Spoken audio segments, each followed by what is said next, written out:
Hi gozaimasu from Japan. It is 9:10 and I had a thought running in my head and I thought I would just share it. I'm gonna remove my glasses actually. But don't mind my hair as well because I cut it really poorly and it kind of looks like a mop on my head, so whatever. My thought for today is that I love my generation. I love Generation Z.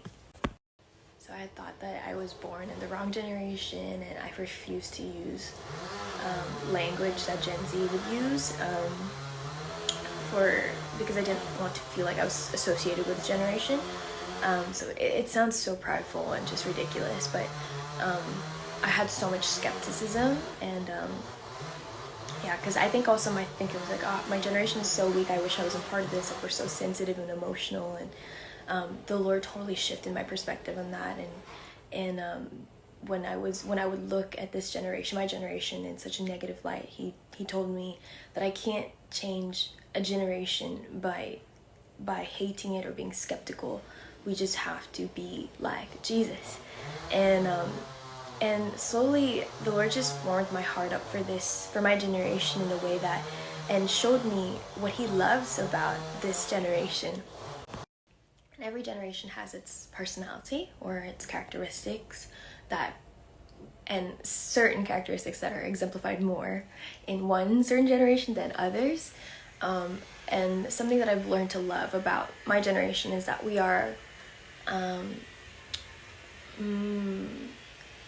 think that we have a generally higher EQ than maybe perhaps the older generation. I could be wrong, but I really do feel like we are more sensitive, and actually sensitivity doesn't have to be a bad thing. It really doesn't. It actually can be something so beautiful because it can lead to compassion, which can lead to change and impact in our world, which I think has happened a lot, and by observation. And another thing that I've noticed about our generation is that we are a very creative generation.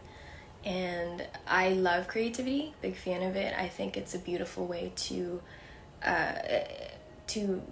manifest the beauty of God and actually to show an acceptance of the invitation to create with the Creator.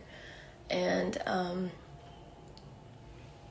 yeah, I think the whole point of this is that, like, I can go into preaching, but even King Solomon, I think this is in 1 King 10, I believe, the story about how the Queen of Sheba came to Solomon's palace and saw the beauty of the interior, and ultimately, just like in the story, like worshipped God because of seeing the beauty. And I think, and I'm talking to my fellow Christians too, that of this generation in particular, that beauty can reveal God. And I think where there may have been shame in creating because it doesn't fit in the mold of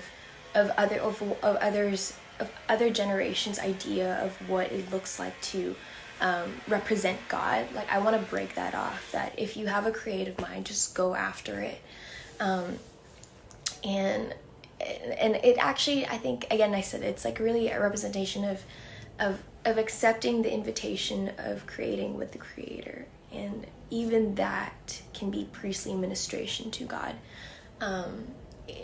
It can give him glory. That's what I mean.